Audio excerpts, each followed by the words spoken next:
ಸ್ನೇಹಿತರೆ government job update YouTube ಚಾನಲ್ಗೆ ಎಲ್ಲರೂ ಕೂಡ ಪ್ರೀತಿಯ ಸ್ವಾಗತ. ವಿದ್ಯಾರ್ಥಿಗಳಿಗೆ ಕೆಪಿಟಿಸಿಎಲ್ ಸೊ ಇದ್ರ ಜೊತೆಗೆ ಪೋಸ್ಟ್ ಆಫೀಸ್ ಇದ್ರ ಬಗ್ಗೆ ಅಪ್ಡೇಟ್ ಕೇಳತ್ತಿದ್ರಿ. ಸೊ ಅದಕ್ಕಾಗಿ ವಿಡಿಯೋ ಮಾಡತ್ತನ. ಇಲ್ಲಿ ನೋಡ್ರಿ, ಒಂದನೇದ ಪೋಸ್ಟ್ ಆಫೀಸ್ ಬಗ್ಗೆ ತೆಗೆದುಕೊಳ್ಳೋದಾದ್ರೆ ನಿಮ್ಗೆ ಎರಡು ಅಪ್ಡೇಟ್ ಕೊಟ್ಟಿನಿ. ಏನಂದ್ರೆ ಒಂದನೇದೇನೈತಿ ಏಪ್ರಿಲ್ 6ರಿಂದ ಏಪ್ರಿಲ್ 10 ಈ ಡೇಟ್ ಒಳಗಾಗಿ ಏನೈತಿ GDS ಸೆಕೆಂಡ್ ಮೆರಿಟ್ ಲಿಸ್ಟ್ ಬರ್ತೈತೆ ಅಂತ ಹೇಳಿನಿ. ಅದರ ಪ್ರಕಾರ ಏನೈತಿ ಏಪ್ರಿಲ್ 10ನೇ ತಾರೀಕು ಏನೈತಿ GDS ಸೆಕೆಂಡ್ ಮೆರಿಟ್ ಲಿಸ್ಟ್ ಬತ್ತು. ಸೆಕೆಂಡ್ ಮೆರಿಟ್ ಲಿಸ್ಟ್ ಈಗಾಗಲೇ ಬಂದೈತಿ. ಸೊ ಇದ್ರ ಜೊತೆಗೆ ಎರಡನೇದು ಏನು ಹೇಳಿದ್ರೆ 93 ಅಬೋ ಯಾರ್ದು ಪರ್ಸೆಂಟೇಜ್ ಆಗಿರ್ತೈತಿ ಅಂತ ಎಲ್ಲ ವಿದ್ಯಾರ್ಥಿ ಏನೈತಿ ಡಾಕ್ಯುಮೆಂಟ್ಸ್ಗಳನ್ನ ರೆಡಿ ಮಾಡಿ ಇಟ್ಕೋರಿ ಅಂತ ಹೇಳಿನಿ. ಅಲ್ಲಿ ಎಲ್ಲ ವಿದ್ಯಾರ್ಥಿ ಡಿಸಪಾಯಿಂಟೆಡ್ ಆಗಿಬಿಟ್ರು. ಯಾಕಂದ್ರೆ ರಿಸಲ್ಟ್ ಏನೈತಿ ಸೆಕೆಂಡ್ ಮೆರಿಟ್ ಲಿಸ್ಟ್ ಬಂದಾಗ ಏನೈತಿ ಎಲ್ಲ ವಿದ್ಯಾರ್ಥಿ ನಾನು ಟೆಲಿಗ್ರಾಮ್ದಾಗತ್ತೋ ಇನ್ಸ್ಟಾಗ್ರಾಮ್ದಾಗತ್ತೋ ಪರ್ಸನಲಾಗಿ ಮೆಸೇಜ್ ಮಾಡತ್ತಿದ್ರಿ. ಸರ್ 93 ಹೇಳಿದ್ರಿ, ಇಲ್ಲಿ ಏನೈತ್ರಿ ಕಟಪ್ ಏನೈತಿ ಪರ್ಸೆಂಟೇಜ್ ಏನೈತಿ ಜಾಸ್ತಿ ನಿಂತೈತಿ ಅಂತ ಹೇಳತ್ತಿದ್ರಿ. ಇಲ್ಲಿ ನೋಡಿರಿ, ಒಂದನೇದಾಗು ಮೇನ್ ಕಾರಣ ಬಂದುಬಿಟ್ಟು ಕೊರೋನಾ. ಇಲ್ಲಿ ನೋಡಿರಿ 2019 ಕೋವಿಡ್ ಬತ್ತು, 2019 ಕೋವಿಡ್ ಬತ್ತು. ಮತ್ತು ಅವಾಗೇನು ಎಲ್ಲ ವಿದ್ಯಾರ್ಥಿ ಏನು ಪಾಸ್ ಆಗಿಬಿಟ್ರಲ್ಲ 2020, 2021 ಇಲ್ಲಿ ಏನು ಪಾಸ್ ಆದ್ರೆ ವಿದ್ಯಾರ್ಥಿಗಳು ಏನೈತಿ ಈಗ ನೇರ ನೇಮಕ ಆಗ್ತೈತಿ. ಯಾವ ಜಾಬ್ಸ್ ಕರಿತಾರಲ್ಲ ಅಲ್ಲಿ ಎಲ್ಲದರೊಳಗೆ ಏನೈತಿ ಇವರ ಪಾಸ್ ಆಗತ್ತಾರೋ. ಮೇನಾಗಿ ಬಂದ್ಬಿಟ್ಟು ಎಲ್ಲರೊಳಗೆ ಇವರ ಪಾಸ್ ಆಗತ್ತಾರ. ಈಗ ಪೋಸ್ಟ್ ಆಫೀಸ್ದು ಹಂಗಾಗೈತಿ. ಇಲ್ಲಿ ಪೋಸ್ಟ್ ಆಫೀಸ್ದು ಏಜ್ ಎಷ್ಟೈತಿ ಅದನ್ನ ನೋಡ್ರಿ. ಇಲ್ಲಿ ನೋಡಿರಿ, ಪೋಸ್ಟ್ ಆಫೀಸ್ ವಯಸ್ಸು ಬರೋದಾದರೆ ಈಗ 18ರಿಂದ 40 ವರ್ಷ ವಯಸ್ಸು. ಪೋಸ್ಟ್ ಆಫೀಸ್ದು 18ರಿಂದ 40 ವರ್ಷ ವಯಸ್ಸು. ಈಗ 2020 ತೆಗೆದುಕೊಂಡ್ರೆ ಅಂಥ ಆವಾಗ 2020, 2021 ಏನು ಪಾಸ್ ಆಗಿರ್ತಾರೆ ಅಂಥ ವಿದ್ಯಾರ್ಥಿಗಳ ವಯಸ್ಸು ಎಷ್ಟಂದ್ರೆ ಈಗ ಭಾಳ ಆದರೆ 24, 25, 26 ಈ ರೀತಿಯಾಗಿ ವಯಸ್ಸಿದ್ದಿರ್ತಾವೆ. ಇಲ್ಲಿ ಪೋಸ್ಟ್ ಆಫೀಸ್ದು ವಯಸ್ಸು ಎಷ್ಟೈತಿ ಅಂದ್ರೆ 18ರಿಂದ 40 ವರ್ಷ ಪ್ಲಸ್ ಏಜ್ ರಿಲ್ಯಾಕ್ಷನ್ ಕೂಡ ಇದ್ದಿರ್ತೈತಿ. SC STದವ್ರಿಗೆ 5 ವರ್ಷ ಕೊಟ್ಟಾರ, ಅಂದ್ರೆ 45 ವರ್ಷ ತನಕ ಅರ್ಜಿನ ಸಲ್ಲಿಸ್ಬೋದು ಅವ್ರ. ಮತ್ತು OBCದವ್ರಿಗೆ 3 ವರ್ಷ 43 ವರ್ಷ. ಅಂದ್ರೆ ಇಲ್ಲಿ ನೋಡ್ರಿ, ಈಗ ಆ ಟೈಮ್ನಾಗ ಏನು ಪಾಸ್ ಆಗಿರ್ತಾರ ಕೋವಿಡ್ ಟೈಮ್ನಾಗ ಕೇವಲ ಅಂಥ ವಿದ್ಯಾರ್ಥಿ ಏನಂತಿ ಮಾತ್ರ ಜಾಬ್ ಹಿಡಿಯತ್ತಾರೆ. ಈಗ ಕೇವಲ ಅಂಥ ವಿದ್ಯಾರ್ಥಿ ಏನಂತಿ ಜಾಬ್ ಹಿಡಿಯತ್ತಾರೆ. ಅದೇ ರೀತಿಯಾಗಿ ಪರ್ಸೆಂಟೇಜು ಕೂಡ ಜಾಸ್ತಿ ಆಗತೈತಿ. ಇಲ್ಲಿ ನೋಡಿರ್ಬೋದು ನೀವು ಒಂದೇದು ಪರ್ಸೆಂಟೇಜ್ ಯಾವ್ದು GDS ಫಸ್ಟ್ ಮೆರಿಟ್ ಲಿಸ್ಟ್ ಬಿಟ್ಟಾಗ 96 ಏನೈತಿ ಪುತ್ತೂರ್, 96 ಪ್ಲಸ್ ಏನೈತಿ ಪುತ್ತೂರ್ ನಿಂತಿತ್ತು. ಅದ್ರ ಬೇಸ್ ಮೇಲೆ ತೆಗೆದುಕೊಂಡ್ರೆ ಏನೈತಿ ಒಂದು 2 ಮಾರ್ಕ್ಸರ ಏನೈತಿ ಕಡಿಮೆ ನಿಲ್ತೈತಿ ಮಾಡೀನಿ. 96, 95, 94 ಈ ರೀತಿಯಾಗಿ ಬರ್ತದೆ ಅಂತ ಹೇಳಿ ಇಲ್ಲಿ ನೋಡ್ರಿ ಏನೊಂದು ಚೇಂಜ್ ಆಗಿಲ್ಲ. ಒಂದು ಮಾರ್ಕ್ಸ್ ಏನೈತಿ, ಒಂದು ಪರ್ಸೆಂಟೇಜ್ ಚೇಂಜ್ ಆಗಿರ್ತೈತಿ. ಭಾಳ ಅದ್ರ ಏನೈತಿ ಪಾಯಿಂಟ್ಸ್ ಒಳಗೆ ಏನೈತಿ ಈ ರೀತಿಯಾಗಿ ಪರ್ಸೆಂಟೇಜ್ ಚೇಂಜ್ ಆಗಿರ್ತೈತಿ. ಎಲ್ಲ ವಿದ್ಯಾರ್ಥಿ ಏನೈತಿ ಡಿಸಪಾಯಿಂಟೆಡ್ ಆಗಿಬಿಟ್ಟಿರ್ತಾರೆ. ಇಲ್ಲಿ ನೋಡ್ರಿ ಮೇನ್ ಆಗಿ ಬಂದ್ಬಿಟ್ಟು ಇದೇ ಕಾರಣ. ಏನು ಕೋವಿಡ್ ಒಳಗೆ ಏನು ಪಾಸ್ ಆಗಿಬಿಟ್ರಲ್ಲ ವಿದ್ಯಾರ್ಥಿಗಳು ಅವ್ರಿಗೆ ಎಲ್ಲರಿಗೂ ಕೂಡ ಏನೈತಿ ಲಕ್ ಅಂತಲೇ ಹೇಳ್ಬೋದು. ಇಲ್ಲಿ ಕರೆಕ್ಟ್ ಯಾರು ಓದಿ ಪ್ರಿಪ್ರೇಷನ್ ಮಾಡಿ ಹಾರ್ಡ್ ವರ್ಕ್ ಮಾಡಿ ಏನು ಎಕ್ಸಾಮ್ ಬರೆದು 91, 92, 93, 94 ಈ ರೀತಿಯಾಗಿ ಪರ್ಸೆಂಟೇಜ್ ತೆಗೆದುಕೊಂಡಿರೋದು ಅವ್ರಿಗೇನು ಕಿಮ್ಮತ್ತನೇ ಇಲ್ದಂಗೆ ಆಗಿಬಿಟ್ಟೈತಿ. ಯಾಕಂದ್ರೆ ಯಾವುದು ಜಾಬ್ ಅಷ್ಟು ಪರ್ಸೆಂಟೇಜ್ ಇದ್ರೂ ಕೂಡ ಏನೈತಿ ಯಾವ ಜಾಬ್ಸ್ ಏನೈತಿ ನೇರ ನೇಮಕಾತಿ ಜಾಬ್ಸ್ಗಳು ಯಾವುದು ಅಂದ್ರೆ ಸೆಲೆಕ್ಟ್ ಆಗವಾರ. ಎಷ್ಟಂದ್ರೆ ಈಗ GDS ನೀವು ಲಾಸ್ಟ್ 2025 ನೋಡಿರ್ಬೋದು 6 ಮೆರಿಟ್ ಲಿಸ್ಟ್ ಬಿಟ್ಟರು ಏನೈತಿ ಪರ್ಸೆಂಟೇಜ್ ನೋಡೋದಾದ್ರೆ 95, 96 ಈ ರೀತಿಯಾಗಿ ಪರ್ಸೆಂಟೇಜ್ ಐತಿ. 6 ಮೆರಿಟ್ ಲಿಸ್ಟ್ ಬಿಟ್ಟರು ಏನೈತಿ. ಮತ್ತು ಈ ಸಲ ಏನೈತಿ ಅದು ಆಗತ್ತೈತಿ. ಯಾಕಂದ್ರೆ ಅವಾಗೇನು ಕೋವಿಡ್ ಟೈಮ್ನಾಗ ಏನು ಪಾಸ್ ಆಗಿರ್ತಾರಲ್ಲ ಕೇವಲ ಅಂಥ ವಿದ್ಯಾರ್ಥಿಗಳು ಮಾತ್ರ ಸೆಲೆಕ್ಟ್ ಆಗತ್ತಾರೆ. ಈಗ ನೋಡಿರಿ 96, 99, 100 ಈ ರೀತಿಯಾಗಿ ಸೆಲೆಕ್ಟ್ ಆದ್ರೆ ಅಂತ ತಿಳ್ಕೊರಿ. ಮತ್ತು ನೆಕ್ಸ್ಟ್ ರಿಕ್ರೂಟ್ಮೆಂಟ್ ಆಕತಿ ಮಸ್ಟ್ ಅದ ವಿದ್ಯಾರ್ಥಿ ಮತ್ತು ಅರ್ಜನ್ ಆಗ್ತಾರೆ. ಈಗ ಯಾರು ಸೆಲೆಕ್ಟ್ ಆಗಿರೋಂಗಿಲ್ಲ. ಈಗ ಕೇವಲ ಮತ್ತು ಕೊರೋನಾ ಟೈಮ್ನ ವಿದ್ಯಾರ್ಥಿ ಏನೈತಿ ಮತ್ತು ಅಪ್ಲಿಕೇಶನ್ ಹಾಕ್ತಾರೆ, ಮತ್ತು ನೆಕ್ಸ್ಟ್ ಏನೈತಿ ಅವರ ಸೆಲೆಕ್ಟ್ ಆಕಾರ. ಯಾಕಂದ್ರೆ ಅಷ್ಟು ಪರ್ಸೆಂಟೇಜ್ ಆಗಿರ್ತಾವೆ ಅವರು ಎಲ್ಲ ವಿದ್ಯಾರ್ಥಿಗಳು. ಕೆಲವು ವಿದ್ಯಾರ್ಥಿಗಳಿಗೆ ಏನೂ ಬರೋಂಗಿಲ್ಲ ಆದರೂ ವಿದ್ಯಾರ್ಥಿ ಏನೈತಿ ಅವರ ಸೆಲೆಕ್ಟ್ ಆಗೋದು. ಇಲ್ಲಿ ಹಾರ್ಡ್ ವರ್ಕ್ ಮಾಡಿ ಪ್ರಿಪ್ರೇಷನ್ ಮಾಡಿ ಯಾರ ಈಗ ಜಾಬ್ ಮಾಡ್ಬೇಕನ್ನ ಅಂತ ಇರ್ತಾರಲ್ಲ ಅಂಥ ಎಲ್ಲ ವಿದ್ಯಾರ್ಥಿ ಏನೈತಿ ಆಗತ್ತಿಲ್ಲ. ಕೇವಲ ಏನೈತಿ ಆ ಟೈಮ್ನಾಗ ಏನು ಪಾಸ್ ಆಗಿರ್ತಲ್ಲ ಕೇವಲ ಅಂಥ ವಿದ್ಯಾರ್ಥಿ ಮತ್ತು ಏನೈತಿ ನೇರ ನೇಮಕಾತಿ ಮಾಡ್ರೆ ಕೇವಲ ಅಂಥ ವಿದ್ಯಾರ್ಥಿ ಮಾತ್ರ ಸೆಲೆಕ್ಟ್ ಆಗತ್ತಾರೆ. ಇದೇ ರೀತಿಯಾಗಿ ಕೆಪಿಟಿಸಿಎಲ್ ಹಂಗಾಗೈತಿ. ಕೆಪಿಟಿಸಿಎಲ್ ಅಂದರೆ ಏನಿದೆ KB ಕರ್ನಾಟಕ ವಿದ್ಯುತ್ ಇಲಾಖೆ ಇದೆ ಬೆಸ್ಕಾಂ ಈ ರೀತಿಯಾಗಿ ಒಟ್ಟು ನಿಗಮ ತೆಗೆದುಕೊಳ್ಳೋದಾದ್ರೆ ಇದ್ರೊಳಗೂ ಕೂಡ ಏನೈತಿ ಅದೇ ರೀತಿಯಾಗಿ ಆಗ್ತೈತಿ. ಈಗ ಯಾವುದಂದ್ರೆ ತಾತ್ಕಾಲಿಕ ಆಯ್ಕೆ ಪಟ್ಟಿ ಬಿಟ್ಟಿರ್ತಾರೆ. ಒಂದನೇದು ವಿದ್ಯಾರ್ಥಿಗಳು ಫಿಸಿಕಲ್ ಪಾಸ್ ಮಾಡಿರ್ತಿರ್ತಾರೆ, ತಾತ್ಕಾಲಿಕ ಆಯ್ಕೆ ಪಟ್ಟಿಯನ್ನು ಬಿಟ್ಟಿರ್ತಿರ್ತಾರೆ. ಅವಾಗ ನೋಡಿದ್ರೆ ಏನೈತಿ 95, 94 ಆಗಿದವ್ರು ಕೂಡ ತಾತ್ಕಾಲಿಕ ಆಯ್ಕೆ ಪಟ್ಟಿ ಒಳಗೆ ಸೆಲೆಕ್ಟ್ ಆಗಿರಂಗೇ ಇಲ್ಲ. ಇಲ್ಲಿ ನೋಡ್ರಿ ಅಲ್ಲಿಯೂ ಕೂಡ ಒಂದೇದ ನೇರ ನೇಮಕಾತಿ ಐತಿ. ಕೆಪಿಟಿಸಿಎಲ್ದಾಗೂ ನೇರ ನೇಮಕಾತಿ ಐತಿ. ಸೊ ಇದ್ರ ಜೊತೆಗೆ ಪೋಸ್ಟ್ ಆಫೀಸ್ದಾಗೂ ನೇರ ನೇಮಕಾತಿ ಐತಿ. ವಿಲೇಜ್ದ ಅಕೌಂಟ್ ಏನೈತಿ ಮೊದಲು ನೇರ ನೇಮಕಾತಿ ಇತ್ತು, ಅದನ್ನೇನೈತಿ ಈಗ ಚೇಂಜ್ ಮಾಡ್ಯಾರ, ಅದನ್ನೈತಿ ಎಕ್ಸಾಮ್ ಮಾಡ್ಯಾರ. ಇಲ್ಲಿ ನೋಡ್ರಿ ಇನ್ನೊಂದೇನಪ್ಪ ಅಂತಂದ್ರೆ ಈಗ ವಿಲೇಜ್ದ ಅಕೌಂಟ್ ಏನೈತಿ ಮೊದಲು 1500 ವೇಕೆನ್ಸಿದ ನೋಟಿಫಿಕೇಶನ್ ಬಿಟ್ಟಿದ್ರು. 1000 ವಿದ್ಯಾರ್ಥಿನ ಸೆಲೆಕ್ಟ್ ಮಾಡ್ಕೊಂಡ್ರು. ಇನ್ನು 500 ವೇಕೆನ್ಸಿದು ಪೆಂಡಿಂಗ್ ಐತಿ. ಅದು ಕೂಡ ನೆಕ್ಸ್ಟ್ ಅಪ್ಕಮಿಂಗ್ ನೋಟಿಫಿಕೇಶನ್ ಅಂತಲೇ ಹೇಳ್ಬೋದು. ನಿಮ್ಗೆ ಅದ್ರ ಬಗ್ಗೆ ಕೂಡ ವಿಡಿಯೋ ಮಾಡಿ ತಿಳಿಸಿನ ಈಗಾಗಲೇ ನನ್ನ ಚಾನಲ್ಗೆ ಅಪ್ಲೋಡ್ ಮಾಡಿನ 500 ವೇಕೆನ್ಸಿದ.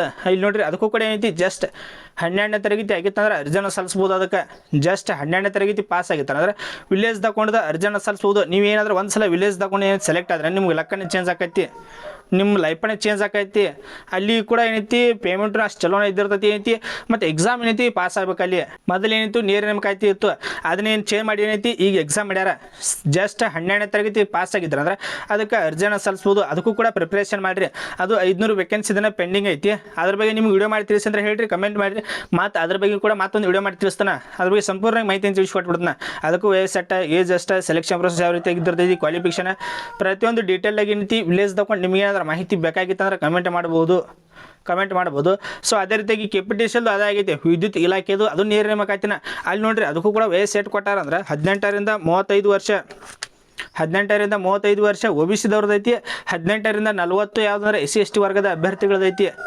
ಪ್ಲಸ್ ಮತ್ತು 5 ವರ್ಷ ಏನೈತಿ ಯಾರಿಗಂದ್ರೆ SC ST ವರ್ಗದ ಅಭ್ಯರ್ಥಿಗಳಿಗೆ ವಯಸ್ಸಿನ ಸಡಲಿಕೆ ಇದ್ದಿರ್ತೈತಿ. 3 ವರ್ಷ ಒ ಬಿ ಸಿ ಅವರಿಗೆ ಅಂದ್ರೆ 38 O B C, SC ST 40 ಈ ರೀತಿಯಾಗಿ ವಯಸ್ಸಿದ್ದಿರ್ತೈತಿ. ಈಗ ಭಾಳ ಆದ್ರೆ ಅವಾಗ ಆ ಟೈಮ್ನಾಗ ಏನು ಪಾಸ್ ಆಗಿರ್ತಾರಲ್ಲ ಕೋವಿಡ್ ಟೈಮ್ನಾಗ, ಆ ವಿದ್ಯಾರ್ಥಿಗಳು ಭಾಳ ಆದ್ರೆ 24, 25 ಇಲ್ಲ 30 ವಯಸ್ಸು ತಗೋರಿ. 30 ವಯಸ್ಸು ತೆಗೆದುಕೊಂಡ್ರೆ ಐತಿ 7-8 ವರ್ಷ ನಿಂತಿ ಮತ್ತೆ ಪೈಪೋಟಿ ಮಾಡ್ಬೋದು ಅವ್ರು ನಿಮ್ಮ ಜೋಡಿ. ಮತ್ತು 7-8 ವರ್ಷ ನಿಂತಿ ಮತ್ತೆ ಪೈಪೋಟಿ ಮಾಡ್ಬೋದು. ನೇರ ನೇಮಕಾತಿ ಅಂತ ಯಾವ ಜಾಬ್ಸ್ ಬಂದು ಅಂದ್ರೆ ಏನೈತಿ ಅವರ ಸೆಲೆಕ್ಟ್ ಆಕಾರ.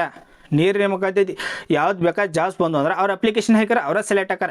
ಯಾಕಂದ್ರೆ ಅಷ್ಟೆಲ್ಲ ಪರ್ಸೆಂಟೇಜ್ ಆಗಿರತ್ತವರು, ಇಲ್ಲಿ ನೋಡ್ರಿ ನನ್ನ ಪ್ರಕಾರ ಏನೈತಿ ಪ್ರತಿಯೊಂದು ವಿದ್ಯಾರ್ಥಿ ಏನೈತಿ ಈಗ ವಿಲೇಜ್ ತಗೊಂಡು ಕೂಡ ನೋಟಿಫಿಕೇಶನ್ ಆಕೈತಿ. ಅದಕ್ಕೂ ಅರ್ಜಿನ ಸಲ್ಲಿಸ್ರಿ. ಇಲ್ಲಿ ನೋಡ್ರಿ ನೀವು ಇದ್ರೊಳಗೆ ಏನೈತಿ ಜಾಬ್ಸ್ ಮಾಡಬೇಕನ್ನತ್ತಿದ್ರೆ ಅಂದ್ರೆ ಈಗ ಒಂದೇದು ಏನೈತಿ ಇದಕ್ಕೆ ಎಕ್ಸಾಮ್ ಮಾಡಬೇಕು. ಇದಕ್ಕೆ ಒಂದೇದ ಈಗ ವಿಲೇಜ್ ತಗೊಂಡು ಯಾವ ರೀತಿಯಾಗಿ ಎಕ್ಸಾಮ್ ಮಾಡಿದಾರೆ ಅದೇ ರೀತಿಯಾಗಿ ಪೋಸ್ಟ್ ಆಫೀಸ್ದು ಎಕ್ಸಾಮ್ ಮಾಡಬೇಕು. ಯಾವುದಂದ್ರೆ ಕೆಪಿಟಿಷಲ್ದು ಎಕ್ಸಾಮ್ ಮಾಡಬೇಕು.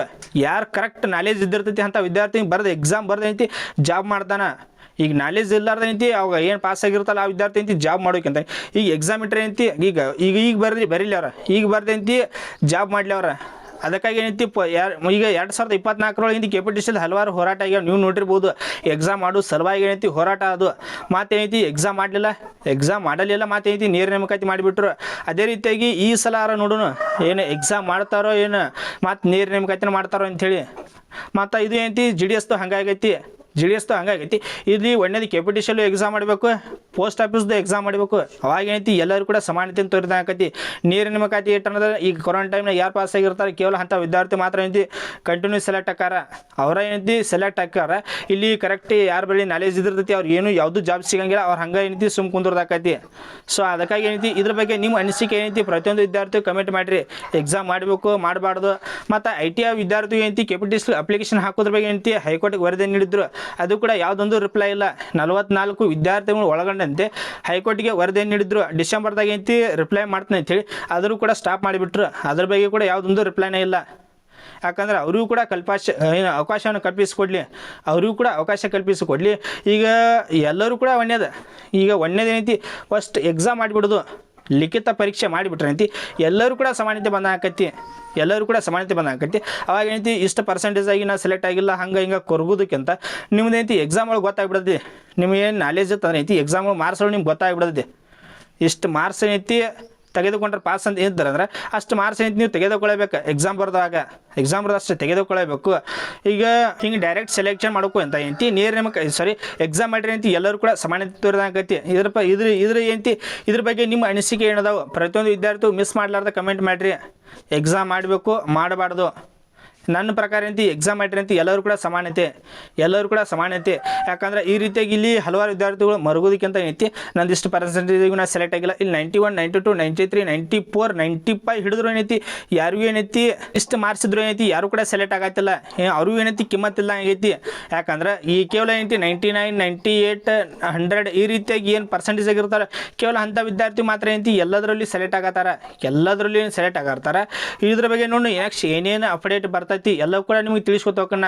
ಮತ್ತು 3rd ಮೆರಿಟ್ ಲಿಸ್ಟ್ ಬರ್ತೈತಿ ಪೋಸ್ಟ್ ಆಫೀಸ್. ಸ್ವಲ್ಪ ವೇಟ್ ಮಾಡಿರಿ ಪ್ರತಿಯೊಂದು ವಿದ್ಯಾರ್ಥಿ ಸ್ವಲ್ಪ ವೇಟ್ ಮಾಡಿರಿ. 3rd ಮೆರಿಟ್ ಲಿಸ್ಟ್ ಬರ್ತೈತಿ ನಿಮಗೆ ಅಪ್ಡೇಟ್ ಕೊಡ್ತಾನೆ ಯಾವ ದಿನಾಂಕದೊಂದು 3rd ಮೆರಿಟ್ ಲಿಸ್ಟ್ ಬರ್ತೈತಿ ಅಂತೇಳಿ.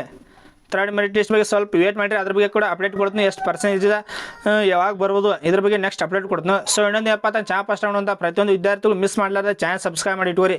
ಈ ರೀತಿಯಾಗಿ ಏನೇ ಜಾಬ್ಸ್ ಅಪ್ಡೇಟ್ ಬಂದರೂ ಕೂಡ ನೀವು ವಿಡಿಯೋ ಮಾಡಿ ತಿಳಿಸ್ತಾ ಇರ್ತೀನಿ. Thanks for watching. Jai Hind.